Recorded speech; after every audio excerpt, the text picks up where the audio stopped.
Hello friends, स्वागत है आप सभी का मेरे इस यूट्यूब चैनल में। आई होप कि आप सभी अच्छे होंगे। तो देखिए, प्रीवियस सेशन में हमने फिजिकल वर्ल्ड को कंप्लीट किया था। आपका चैप्टर 1 कंप्लीट हो चुका है। अब आज के इस सेशन में हम लोग क्लास 11 के चैप्टर नंबर 2 को स्टार्ट करने जा रहे हैं, जो कि आपका यूनिट्स एंड मेजरमेंट है। ओके, तो चलिए माय डियर, सेशन को स्टार्ट किया जाए। और यदि आपको सेशन पसंद आ रहा हो तो आप सब्सक्राइब कर देंगे एंड अपने फ्रेंड्स में शेयर कर देंगे। ओके, तो चलिए माय डियर, सेशन को स्टार्ट करते हैं। तो देखिए, मैंने आपको क्या बताया था, फिजिक्स क्या होता है। What is physics? Physics is the science of nature and natural phenomena. Okay, जितने भी नेचुरल फेनोमेनन होते हैं, ठीक है, उसी के साइंस को हम लोग सिंपली फिजिक्स कहते हैं। अब देखिए, अब यदि आप किसी भी नेचुरल फेनोमेनन को डिस्क्राइब करना चाहते हैं, ठीक है, आप कंप्लीट डिस्क्राइब करना चाहते हैं, तो उसके लिए आपको बहुत सारे वेरियस क्वांटिटीज़ का ज़रूरत पड़ेगा। दैट मीन्स उसको मेज़र करने का ज़रूरत पड़ेगा आपको। ओके, तो यहीं से मेज़रमेंट का कॉन्सेप्ट स्टार्ट होता है। जैसे फॉर एग्जांपल माय डियर, मैं आपको एग्जांपल के हेल्प से समझाता हूँ। जैसे मान लीजिए माय डियर, ये आपका ग्राउंड है, ये आपका ग्राउंड लेवल है, एंड सपोज यहाँ से कोई stone, this is a stone, suppose ये स्टोन नीचे की तरफ आ रहा है, ठीक है, सपोज ये स्टोन नीचे की तरफ आ रहा है। ओके, तो फिर यहाँ पर ये क्या है आपका, ये सिंपली एक नेचुरल फेनोमेना है। अब इसको आप कंप्लीट डिस्क्राइब करना चाहते हैं, ठीक है, तो उसके लिए आपको वेरियस क्वांटिटीज़ का रिक्वायरमेंट होगा, उसको मेज़र करने का आपको ज़रूरत पड़ेगा। कैसे, वो देखिए, यहाँ पर आप देखेंगे, आप सोचेंगे कि ठीक है, ये बॉडी फॉल कर रहा है, तो इसका वेलोसिटी क्या होगा। यानी आपको यहाँ पर वेलोसिटी को मेज़र करने का ज़रूरत पड़ेगा, ठीक है। वेलोसिटी यहाँ पर क्या होगा, ये बॉडी नीचे आ रहा है, तो इसका क्या वेलोसिटी होगा, क्या वेलोसिटी कांस्टेंट होगा, क्या वेलोसिटी वेरी कर रहा है, तो ये सब कैसे पता चलेगा, तो ये सब हमें इसे मेजर करने के बाद पता चलेगा। ओके, फिर देखिए, फिर आप यहाँ पर सोचेंगे कि ये स्टोन कितने टाइम के बाद ग्राउंड पर आएगा, कितने टाइम के बाद ग्राउंड से स्ट्राइक करेगा। दैट मीन्स आपको टाइम का भी रिक्वायरमेंट यहाँ पर होगा, यानी आपको यहाँ पर टाइम भी मेज़र करना होगा। बात समझ में आ रहा है? ओके, फिर देखिए, फिर यहाँ पर आप देखेंगे कि अगर ये मान लीजिए कि वेलोसिटी यहाँ पर अगर वेरी कर रहा है, ठीक है, अगर वेलोसिटी वेरी कर रहा है तो एक्सेलरेशन क्या होगा, यानी एक्सेलरेशन भी आप मेज़र करेंगे। तो इन सभी क्वांटिटीज़ को हमें मेजर करना पड़ेगा। ओके, दैट मीन्स यहीं से आपका मेजरमेंट का कॉन्सेप्ट आता है। यदि आप किसी भी नेचुरल फेनोमेनन को कंप्लीट डिस्क्राइब करना चाहते हैं, तो वहाँ पर आपका मेजरमेंट कॉन्सेप्ट इन्वॉल्व होगा, आपको वेरियस क्वांटिटीज़ को मेजर करना होगा। बात समझ में आ गया? तो चलिए, मैं यहाँ पर पॉइंट लिख दे रहा हूँ। We know that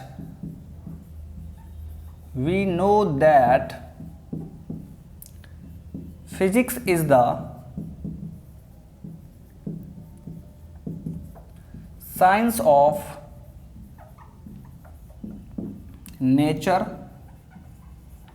and natural phenomena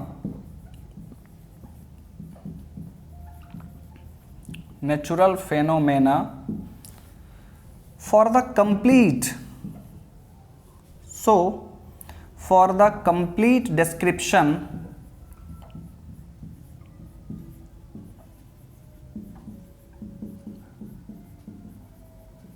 of any natural phenomena,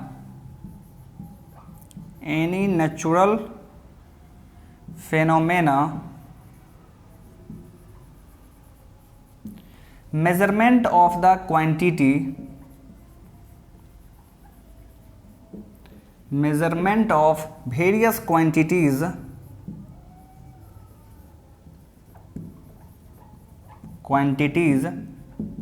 should be done.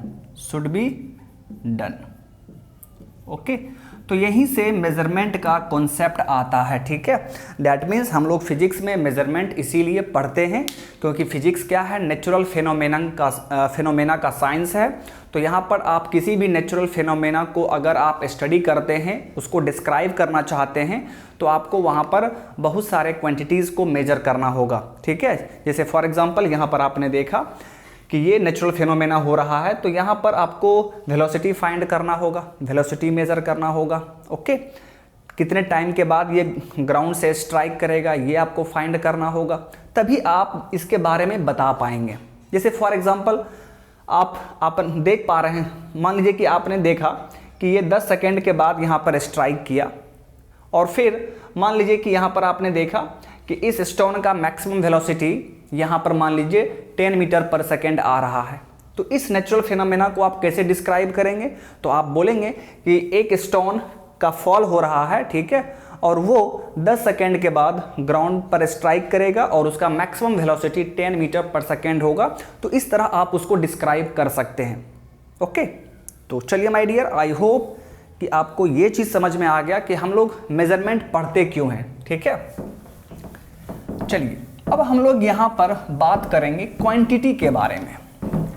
जैसे आपने यहाँ पर देखा क्वांटिटी, हमें क्वांटिटी को मेज़र करना होता है, तो ये फिजिकल क्वांटिटी होता क्या है? What do you mean by physical quantity? आइए बात करते हैं फिजिकल क्वांटिटी।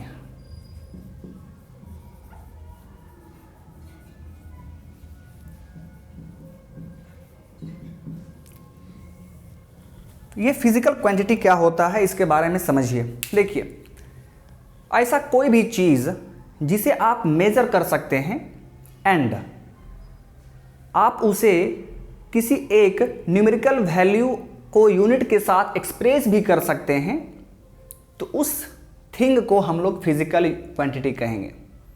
दैट मीन्स ऐसा क्वांटिटी जिसको हम लोग मेजर कर सकते हैं एंड उसे हम एक्सप्रेस करेंगे by a numerical value with a proper unit, तो उस क्वांटिटी को हम लोग फिजिकल क्वांटिटी कहेंगे। तो चलिए मैं पहले इसका डेफिनेशन लिख दे रहा हूँ, फिर हम लोग इसको देखेंगे, मैं आपको समझाऊंगा अच्छे से। देखिए, any quantity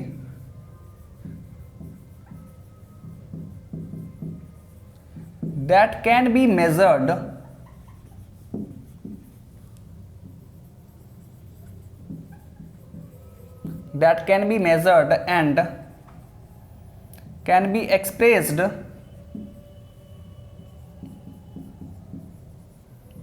and can be expressed by a numerical value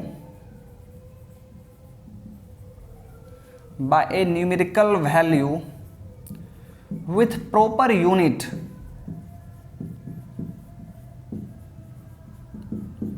is called physical quantity.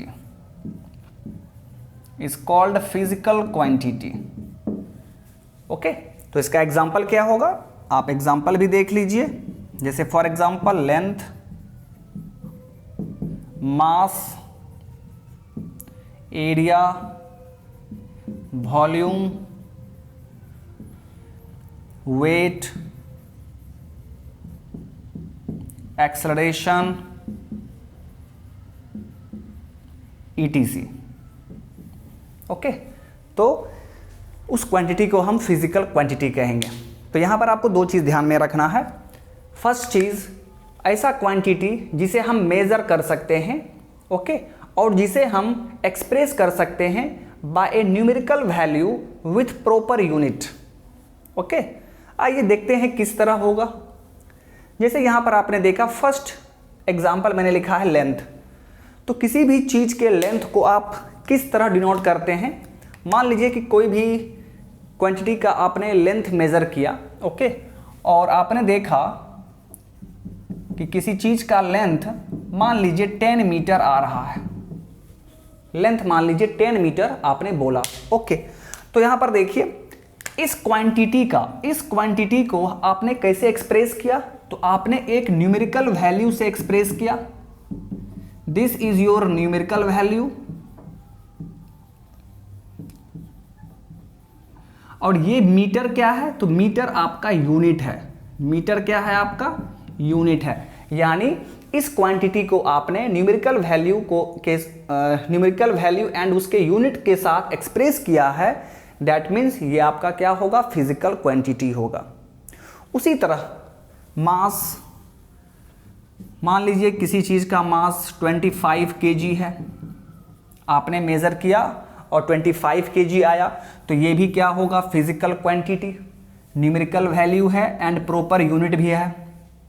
उसी तरह मान लीजिए कि किसी चीज़ का आपने एरिया फाइंड किया, एरिया मेजर किया, मान लीजिए कि वो 100 मीटर स्क्वायर आ रहा है, तो यहाँ पर 100 न्यूमेरिकल वैल्यू है एंड मीटर स्क्वायर क्या है, यूनिट है, okay.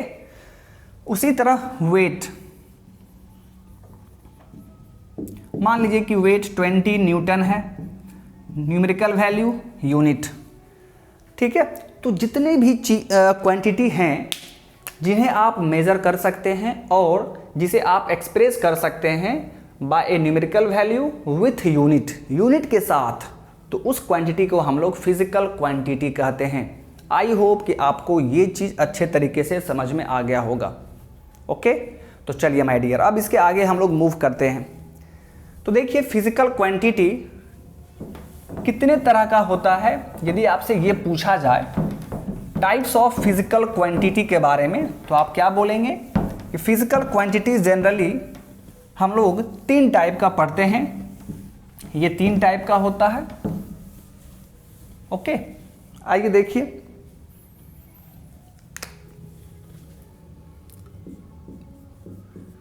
Types of physical quantity.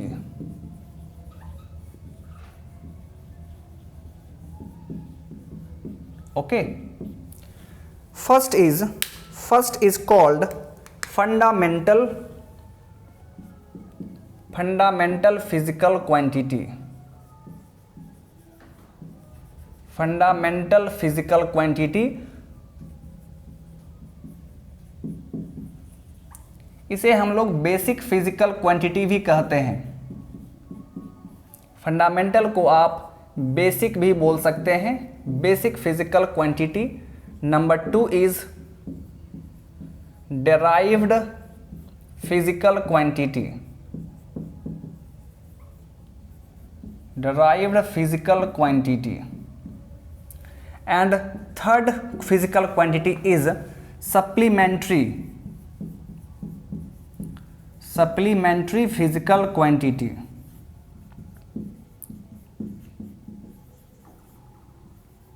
अब देखिए, तो ये 3 तरह का आपका फिजिकल क्वांटिटी होता है, फंडामेंटल, डिराइव्ड और सप्लीमेंट्री।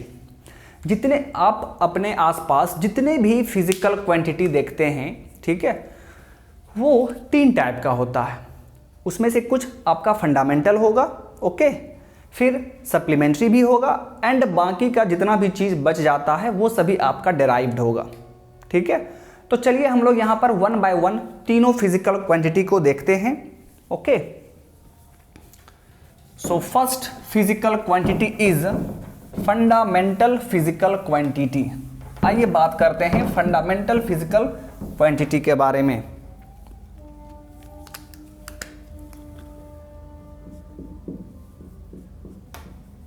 फंडामेंटल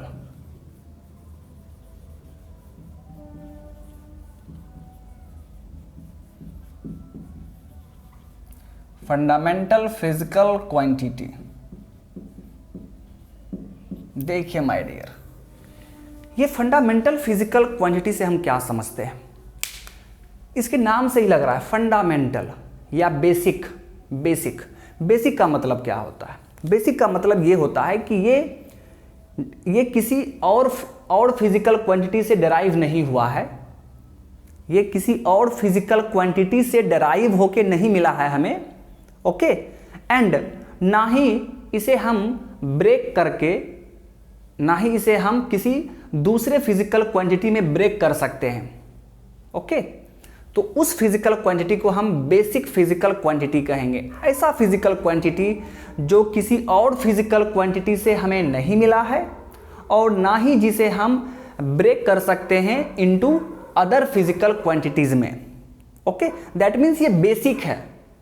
ओके, ये हमें किसी से नहीं मिलता है, ठीक है, और ना ही आप इसको ब्रेक कर सकते हैं। ओके, तो चलिए पहले इसका डेफिनेशन देख लेते हैं, फिर मैं समझाऊंगा आपको, एक्सप्लेन करूंगा।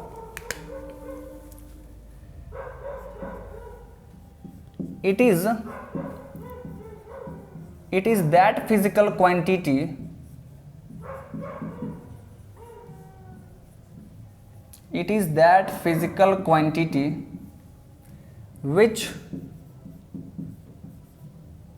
which can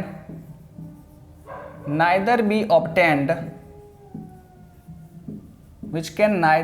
obtained from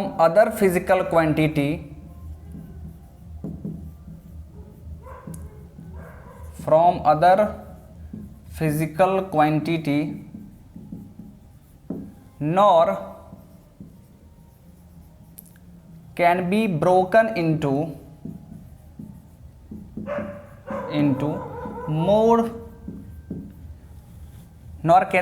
into more physical quantity। Okay,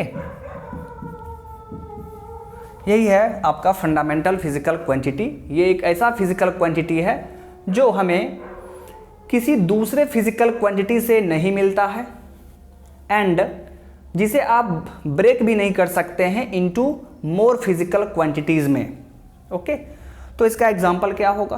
तो देखिए my dear, there are 7 fundamental quantities.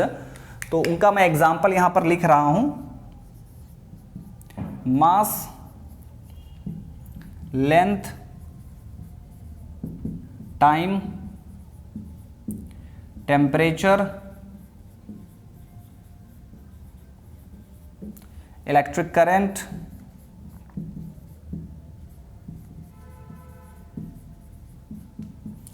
luminous intensity,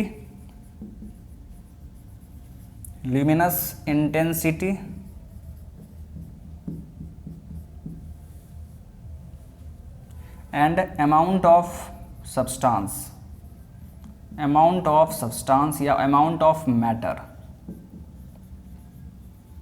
okay, तो ये देखिए, ये आपका 7 फंडामेंटल फिजिकल क्वांटिटीज है। इसके अलावा और कोई भी फिजिकल क्वांटिटीज फंडामेंटल नहीं है। ओके, ये सभी बेसिक है। मतलब आप खुद सोचिए, मास या लेंथ, फॉर एग्जांपल लेंथ को लीजिए, क्या लेंथ हमें किसी दूसरे फिजिकल क्वांटिटी से मिलता है? नहीं मिलता है। और ना ही आप लेंथ को ब्रेक कर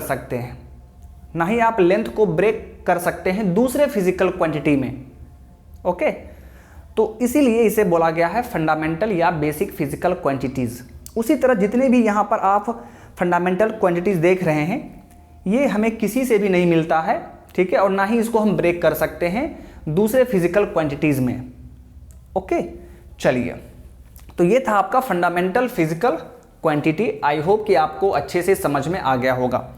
तो चलिए अब यहाँ पर हम लोग बात करते हैं डेराइव्ड फिजिकल क्वांटिटी के बारे में।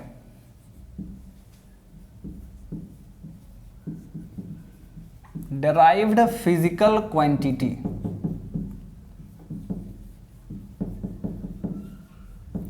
अब देखिए इसके नाम से ही लग रहा है, डेराइव्ड। दैट मीन्स ऐसा फिजिकल क्वांटिटी जो हमें डेराइव करके मिलता है। दैट मीन्स इस फंडामेंटल फिजिकल क्वांटिटीज के हेल्प से हमें ये मिलेगा। ओके, इसी को हम लोग क्या करेंगे? डेराइव करेंगे। दैट मीन्स ये हमें फंडामेंटल फिजिकल क्वांटिटीज से डेराइव होने के बाद मिलता है। ओके, मतलब इसी का हम यूज करके हमें डेराइव्ड फिजिकल क्वांटिटी मिलेगा। बात समझ में आ रहा है? ओके, तो इसका डेफिनेशन क्या होगा? It is that physical quantity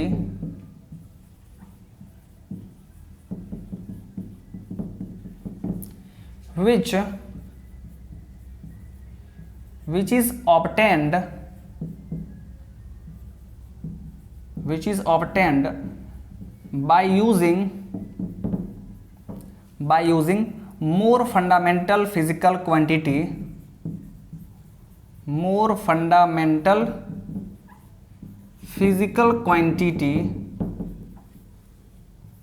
okay. And इसका एग्जाम्पल क्या होगा? जैसे आपका velocity, acceleration, weight, area, volume, ये सभी क्या होगा? ये सभी आपका डिराइव्ड फिजिकल क्वांटिटी होगा। कैसे? आइए समझते हैं, ठीक है, इस चीज को समझते हैं। मैंने यहां पर क्या लिखा है? वेलोसिटी। आप जानते हैं वेलोसिटी इज इक्वल टू क्या होगा? वेलोसिटी इज इक्वल टू क्या होगा?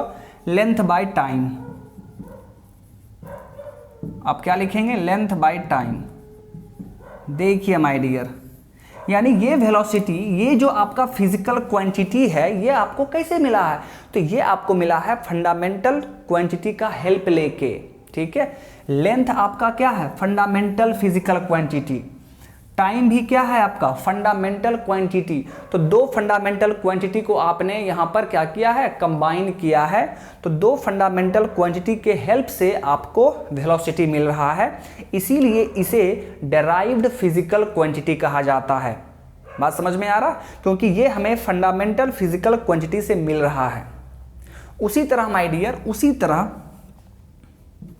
तरह देखिए, अगर एक्सेलरेशन के बारे में बात किया जाए या वेट के बारे में बात किया जाए, तो वेट इज इक्वल टू क्या होगा? आप जानते हैं, मास इंटू जी। मास इंटू जी, ठीक है। मास क्या है आपका? मास है फंडामेंटल, मास फंडामेंटल है। ये जी क्या है? Acceleration due to gravity, acceleration due to gravity. और एक्सेलरेशन को आप क्या लिखते हैं? एक्सेलरेशन को आप लिखते हैं v बाई टी। एक्सेलरेशन को आप क्या लिखते हैं? या आप ऐसे भी बोल सकते हैं, जी क्या है? जी आपका मीटर पर सेकेंड स्क्वायर में होता है। दैट मीन्स इस जी को आप कैसे लिख सकते हैं? लेंथ बाय टाइम का स्क्वायर, लेंथ बाय टाइम का स्क्वायर। देखिए माय डियर, यानी यहां पर आपको तीन फंडामेंटल फिजिकल क्वांटिटी का आपने हेल्प लिया है, तब जाके आपको वेट मिलता है। First fundamental quantity is mass, दूसरा आपने लेंथ लिया है, तीसरा आपने टाइम लिया है। तीनों का आपने यूज किया है, ठीक है, तब जाके आपको वेट मिल रहा है। इसीलिए इस वेट को डिराइव्ड फिजिकल क्वांटिटी कहा जाता है। बात समझ में आ रहा है? तो यही है आपका derived physical quantity. And I hope कि आपको ये चीज़ अच्छे तरीके से समझ में आ गया होगा। ओके, तो चलिए माय डियर, अब इसके आगे हम बात करते हैं। एक फिजिकल क्वांटिटी आपका और बचा हुआ है, जिसे हम सप्लीमेंट्री फिजिकल क्वांटिटी कहते हैं, ठीक है। तो चलिए देखते हैं। ध्यान देंगे आप लोग।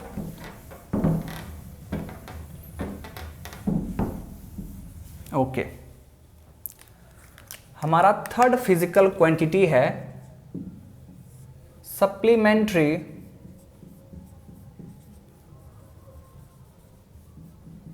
Supplementary physical quantity.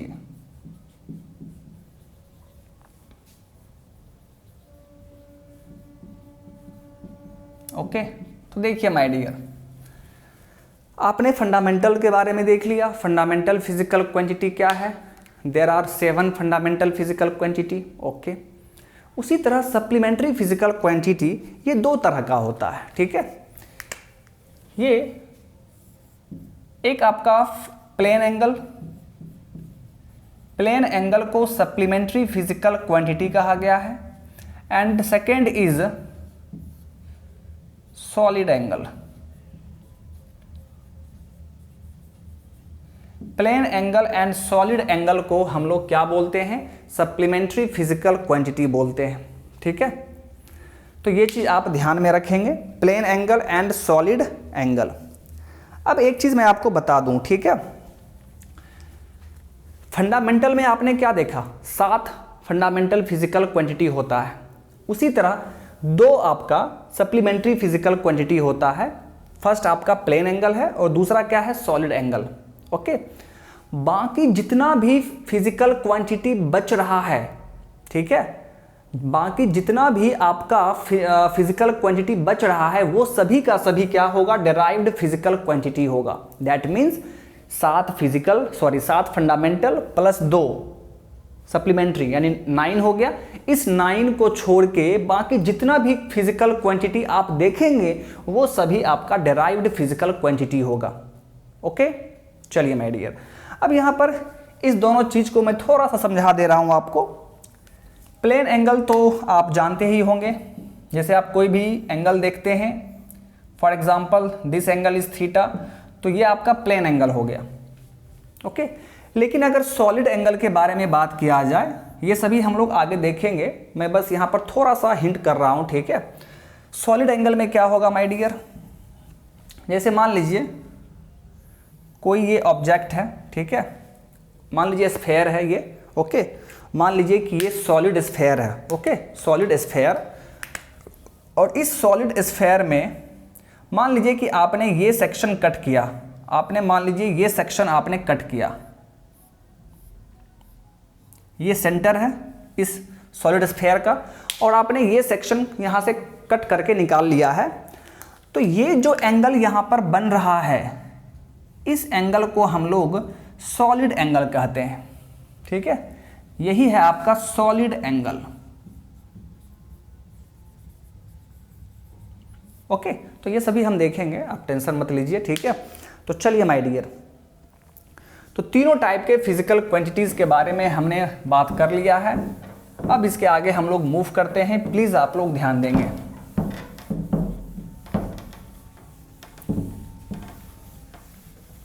जैसा कि मैंने बताया कि हमें आखिर मेजरमेंट करने का क्या जरूरत पड़ा, ठीक है, तो जितने भी नेचुरल फिनोमेनन होते हैं उनको कंप्लीट डिस्क्राइब करने के लिए हमें मेजरमेंट करना ही होगा, ठीक है। अब यहां पर ध्यान देंगे आप लोग, एक पॉइंट आपको काफी ध्यान देना है यहां पर, मेजरमेंट। आखिर ये मेजरमेंट होता क्या है, what do you mean by measurement?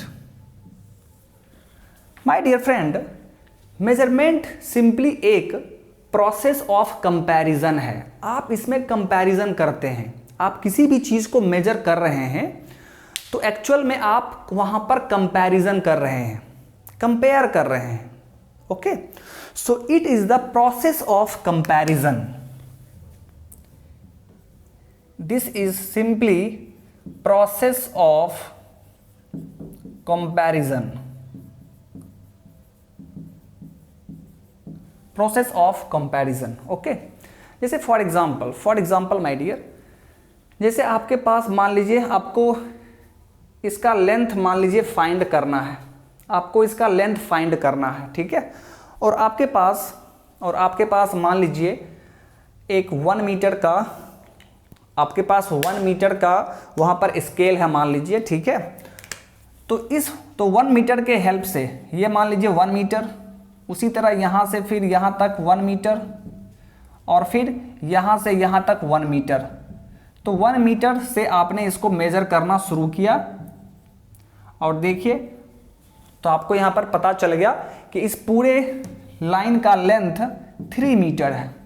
यही आप बोलेंगे, लेंथ कितना है, 3 मीटर है। तो आप एक्चुअल में यहां पर क्या कर रहे हैं, आप यहां पर जो मेजरमेंट किए हैं ना, आपने यहां पर कंपैरिजन किया है। कैसे कंपैरिजन हुआ है ये देखिए, आपने यूज किया 1 मीटर, 1 मीटर आपने यूज किया, ये आपका क्या हो गया, स्टैंडर्ड यूनिट हो गया, ठीक है। और फिर इस लेंथ को आपने मेजर कर लिया, वो कितना आ गया, 3 मीटर आ गया। तो दोनों के बीच में कंपैरिजन हो रहा है या नहीं? आपका सिस्टम जो आपका स्टैंडर्ड यूनिट है, जो आपने लिया है, यूनिट ऑफ मेजरमेंट जो आपने लिया है, वो लिया है 1 मीटर, और इस पूरे का लेंथ कितना है, 3 मीटर। तो आप क्या कहेंगे कि सर इस लाइन का लेंथ इससे 3 टाइम्स है, 3 टाइम्स, 3 गुना है, तो कंपैरिजन ही तो हुआ। हमने 1 मीटर से इसको मेजर करना शुरू किया, तो उसका 3 टाइम्स जो होगा उसका लेंथ हो जाएगा। तो यहां पर हम क्या कर रहे हैं, कंपैरिजन कर रहे हैं। ओके, तो इसी कंपैरिजन को हम लोग क्या बोलते हैं, मेजरमेंट बोलते हैं। ओके, दैट मीन्स ये क्या है, measurement, that means it involves the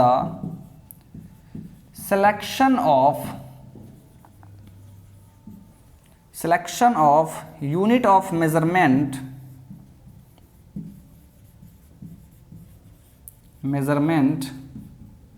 and comparing it with a standard unit। Okay, measurement में क्या होता है, आप यूनिट ऑफ मेजरमेंट को सिलेक्ट करते हैं। यूनिट ऑफ मेजरमेंट को हमने सेलेक्ट किया 1 मीटर, ओके, और उसी से हमने इसको मेजर किया, एंड फिर क्या करते हैं, comparing it with standard unit, और फिर हम लोग स्टैंडर्ड यूनिट से कंपेयर कर लेते हैं। ठीक है, तो यहां पर देखिए एक्चुअल में कंपेयर ही हो रहा है। ओके, हमारा जो स्टैंडर्ड यूनिट है वो 1 मीटर है, बट इसका पूरा लेंथ कितना है, 3 मीटर है, दैट मीन्स उसका 3 टाइम्स हो गया है। तो इसी प्रोसेस को हम लोग बोलते हैं मेजरमेंट। मेजरमेंट एक्चुअल में क्या है, प्रोसेस ऑफ कंपैरिजन है। हमारे पास जो भी यूनिट ऑफ मेजरमेंट होगा उसी से हम कंपेयर करेंगे स्टैंडर्ड यूनिट को। बात समझ में आ गया? चलिए, अब यहां पर एक वर्ड आ रहा है, माय डियर, यूनिट। ये यूनिट क्या होता है, आइए देखते हैं अच्छे से। ठीक है, आइए हम लोग यूनिट के बारे में बात कर लेते हैं।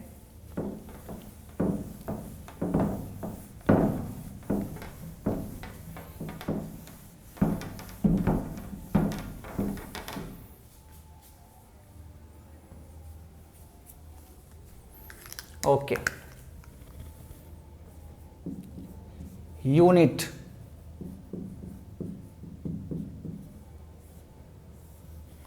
देखिए यूनिट क्या है। आपने बहुत सा जगह आपने जैसे आपने लेंथ मेजर करते हैं तो वहाँ पर क्या लिखते हैं, 10 मीटर, 20 मीटर, कुछ भी लिखते हैं, या सेंटीमीटर में लिखते हैं।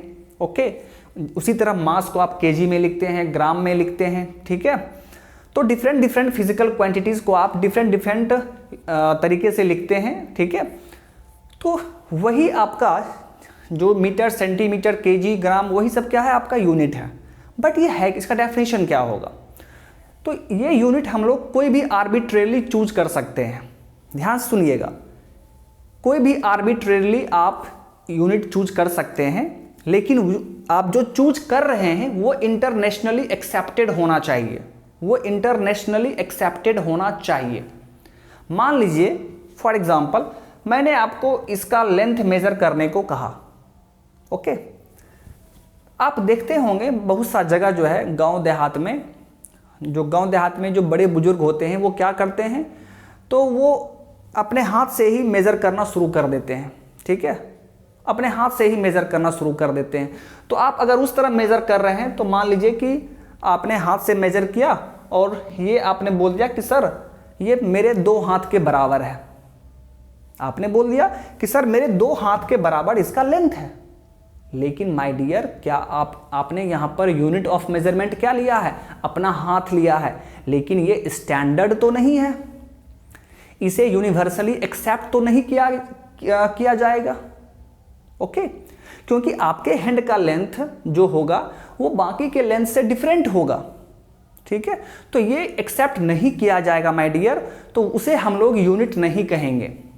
ओके, तो यूनिट कैसा होना चाहिए, यूनिट जो हम लोग सेलेक्ट करेंगे वो ऐसा होना चाहिए जो एक्सेप्टेड हो, जो इंटरनेशनली एक्सेप्टेड हो, उसे ही हम लोग यूनिट कहेंगे।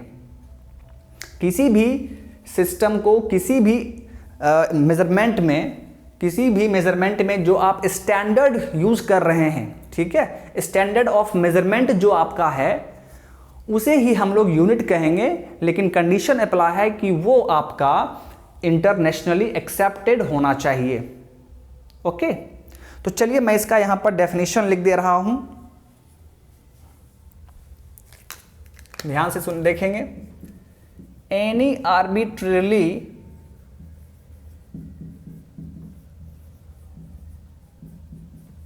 Standard of measurement, any arbitrarily chosen standard of measurement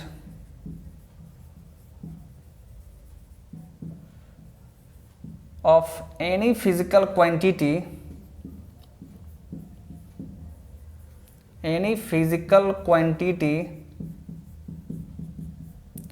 which is internationally accepted,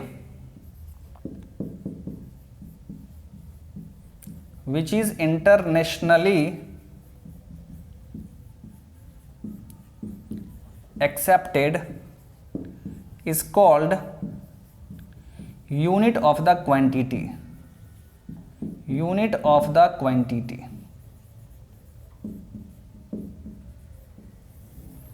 आप कोई भी आर्बिट्रेरली स्टैंडर्ड चूज कर लीजिए, ठीक है, मेजरमेंट के पर्पज से, लेकिन वो इंटरनेशनली एक्सेप्टेड होना चाहिए। फॉर एग्जाम्पल, मैं आपको एग्जाम्पल के हेल्प से समझाता हूँ, ठीक है, ध्यान से सुनेंगे आप। जैसे आपने यहाँ पर देखा, आपने यहाँ पर यूनिट ऑफ मेजरमेंट क्या लिया, 1 मीटर लिया, और उसके हेल्प से आपने इसको मेजर करना शुरू किया। तो फिर आपने क्या बताया कि सर L = 3 मीटर होगा। ओके, यानी इस टाइम आपका मेजरमेंट स्टैंडर्ड जो मेजरमेंट का है वो क्या है, मीटर है, यानी यहां पर आपका यूनिट क्या हो जाएगा, मीटर। ओके, लेकिन यदि आप अपना स्टैंडर्ड ऑफ मेजरमेंट आप मान लीजिए कोई दूसरा चूज करते हैं, फॉर एग्जांपल आप सेंटीमीटर चूज करते हैं, ठीक है, फॉर एग्जांपल आपने यदि सेंटीमीटर चूज किया, ओके, 1 सेंटीमीटर ये आप चूज कर रहे हैं, ओके, और फिर इससे हम लोग इस लेंथ को मेजर करना शुरू करेंगे, तो हमें कितना आएगा, तो वो मान लीजिए आपका आएगा 300 सेंटीमीटर। अगर हम 1 सेंटीमीटर का स्टैंडर्ड लेते हैं और फिर उससे हम लोग जब इसका लेंथ मेजर करेंगे तो हमें कितना आएगा, 300 सेंटीमीटर आएगा। और जब हमने स्टैंडर्ड मीटर लिया है तो उस टाइम हमें कितना आया, 3 मीटर आ गया। ओके, तो यहाँ पर देखिए माय डियर, हमने स्टैंडर्ड डिफरेंट लिया है, हमने आर्बिट्रेरली चूज किया है। आप मीटर भी ले सकते हैं, सेंटीमीटर भी ले सकते हैं, mm भी ले सकते हैं, ओके, आप mm भी ले सकते हैं,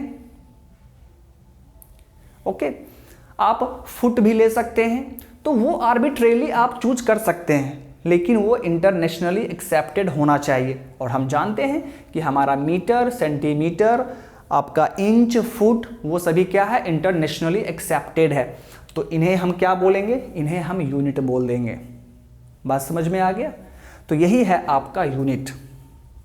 अब यहाँ पर देखिए, किसी भी फिजिकल क्वांटिटी को जब हम मेजर करते हैं, ये आपका यहाँ पर 3 मीटर है एंड 300 सेंटीमीटर है, तो ये क्या डिनोट कर रहा है, तो ये डिनोट कर रहा है इस क्वांटिटी का मैग्नीट्यूड, इस लेंथ का वैल्यू। ये लेंथ कितना है, तो 3 मीटर है या 300 सेंटीमीटर है। तो ये L क्या शो कर रहा है, this is the magnitude of length. Okay, और इसे हमने कैसे डिनोट किया, न्यूमेरिकल वैल्यू से एंड साइज ऑफ यूनिट। ये यूनिट का साइज है मीटर, ये भी आपका यूनिट का साइज है सेंटीमीटर। ओके, तो आप यहां पर क्या लिखेंगे, यहां पर देखिए, so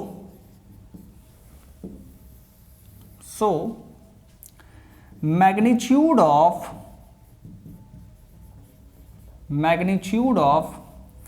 any physical quantity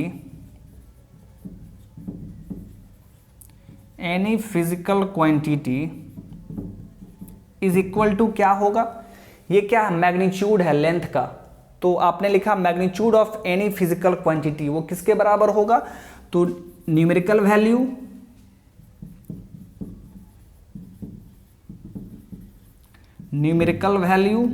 into, ये मीटर क्या है, मीटर आपका है size of unit, into size of unit. Okay, अब देखिए यहां पर मैग्नीट्यूड को सिंपली हम कैपिटल Q से डिनोट कर देते हैं, न्यूमेरिकल वैल्यू को हम लोग N से डिनोट करेंगे, एंड साइज ऑफ यूनिट को हम लोग U से डिनोट करेंगे, U से। यानी यहां पर देखिए, तो आप यहां पर सिंपली क्या लिखेंगे, Q is equal to N into U। किसी भी फिजिकल क्वांटिटी का मैग्नीट्यूड, इसको आप कैसे रिप्रेजेंट करेंगे, न्यूमेरिकल वैल्यू से and into size of unit. आपने यूनिट का साइज क्या लिया है। अब यहां पर देखिए, यहां पर आपने मैग्नीट्यूड किसका लिया है, लेंथ का, तो यहां पर n का वैल्यू कितना है 3, और साइज ऑफ यूनिट क्या है, मीटर। एंड किसी भी फिजिकल क्वांटिटी के मैग्नीट्यूड को आप डिफरेंट यूनिट के फॉर्म में लिख सकते हैं, डिफरेंट यूनिट के फॉर्म में। जैसे आपने यहाँ पर लेंथ को 2 फॉर्म में लिखा है, मीटर में भी लिखा है और सेंटीमीटर में भी लिखा है आपने, ठीक है। तो इसे आप कैसे लिखेंगे, तो आप ऐसे भी लिख सकते हैं, Q is equal to N1U1 और N2U2 और N3U3। तो आप डिफरेंट फॉर्म में लिख सकते हैं। ओके, तो यहां पर देखिए, ये क्या हो गया आपका N1, ये क्या होगा U1, उसी तरह ये क्या होगा माय डियर N2, ये क्या होगा आपका U2। फिर देखिए, फिर इसी मैग्नीट्यूड को, इसी लेंथ को आप दूसरे यूनिट के फॉर्म में भी लिख सकते हैं। 3 मीटर को आप 3000 mm भी बोल सकते हैं माय डियर, 3000 mm भी बोल सकते हैं। अगर आप mm से इसको मेजर करेंगे तो आपको कितना वैल्यू आएगा, 3000 आएगा, ठीक है। तो यहां पर देखिए, ये 3000 क्या हो गया, न्यूमेरिकल वैल्यू N3, mm क्या हो गया, साइज ऑफ यूनिट U3। उसी तरह आप इसको इंच के हेल्प से भी मेजर कर सकते हैं। वैल्यू तो सेम आएगा ना, वैल्यू तो सेम आएगा। आप चाहे मीटर से मेजर करें, चाहे सेंटीमीटर से मेजर करें, चाहे mm से मेजर करें, चाहे इंच से मेजर करें, वैल्यू तो सेम आएगा। मैग्नीट्यूड, ये L मैग्नीट्यूड तो सेम रहेगा। बस वहां पर क्या हो रहा है, बस वहां पर देखिए न्यूमेरिकल वैल्यू चेंज हो रहा है।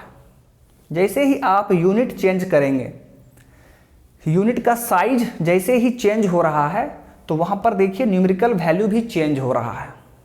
बात समझ में आ रहा है। तो इसे हम लोग इस तरह लिख सकते हैं, किसी भी फिजिकल क्वांटिटी के मैग्नीट्यूड को हम ऐसे लिख सकते हैं। यहां पर U1, U2, U3 different unit है, उसी तरह N1, N2, N3 different numerical value होगा। बात समझ में आ गया। आई होप कि ये आप अच्छे तरीके से समझ गए हैं। चलिए अब इसके आगे बात करते हैं माय डियर। इसके आगे आप देख लेते हैं, ठीक है।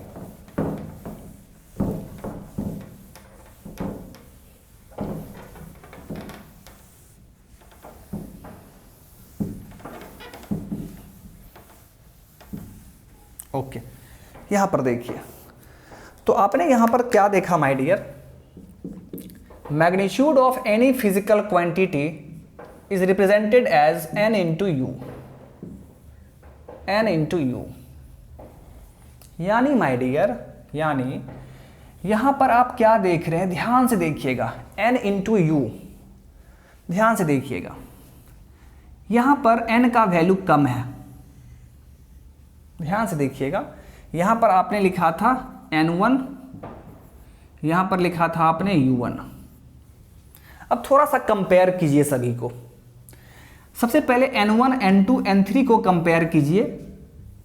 तो कंपेयर करने पर आप क्या देखेंगे कि सबसे कम N1 है, सबसे कम उसके बाद N2, उसके बाद N3। यानी N3 का वैल्यू, यहां पर आप क्या देख रहे हैं कि N3 का वैल्यू सबसे ज्यादा है और सबसे कम N1 का वैल्यू है। लेकिन अगर आप यूनिट की बात करें, यूनिट के बारे में अगर बात करें, तो ये आपका मीटर है, U1 मीटर है, U2 किस में है, सेंटीमीटर, एंड U3 क्या है, mm। तो कौन सा यूनिट बड़ा है? तो आप बोलेंगे सर मीटर बड़ा है, उसके बाद सेंटीमीटर, फिर उसके बाद mm। यानी माय डियर U1 बड़ा है, फिर उससे छोटा U2 और फिर सबसे छोटा U3, सबसे छोटा U3। देख लीजिए, जिसका, ध्यान से देखिएगा, जिसका न्यूमेरिकल वैल्यू, जिस फिजिकल क्वांटिटी को आपने मैग्नीट्यूड लिखा है, तो वहाँ पर जो न्यूमेरिकल वैल्यू सबसे कम है, न्यूमेरिकल वैल्यू सबसे कम है, तो उसका देखिए यूनिट क्या है? सबसे ज़्यादा है। न्यूमेरिकल वैल्यू सबसे कम है तो उसका यूनिट क्या हुआ? सबसे ज़्यादा हो गया। उसी तरह जब न्यूमेरिकल वैल्यू सबसे ज़्यादा है तो उसका यूनिट क्या है? सबसे कम है। न्यूमेरिकल वैल्यू सबसे ज़्यादा है तो उसका यूनिट क्या हो गया? सबसे कम हो गया। इसका मतलब ये है माय डियर कि यहाँ पर n प्रोपोर्शनल टू क्या होगा? 1/u, n proportional to 1/u। Okay, मतलब अगर साइज ऑफ यूनिट, अगर साइज ऑफ यूनिट ज़्यादा होगा तो वहाँ पर न्यूमेरिकल वैल्यू क्या होगा माय डियर? कम होगा। मैंने यहाँ पर एरो साइन ऊपर के डायरेक्शन में दिखाया है, दैट मीन्स वो ज़्यादा हो रहा है, और एरो साइन जब नीचे रहेगा तो वो डिक्रीज कर रहा है। ओके, तो ये चीज़ आप ध्यान में रखेंगे। किसी भी फिजिकल क्वांटिटी का मैग्नीट्यूड को आप लिख रहे हैं और वहाँ पर आप देख रहे हैं कि न्यूमेरिकल वैल्यू कम है, दैट मीन्स उसका यूनिट ज़्यादा होगा, मतलब यूनिट का साइज ज़्यादा होगा। ओके, सो आई होप कि आपको ये चीज़ अच्छे तरीके से समझ में आ गया होगा। चलिए हम लोग एक और एग्जाम्पल लेके देख लेते हैं, ठीक है। एक और एग्जाम्पल के हेल्प से हम लोग इस चीज़ को समझते हैं।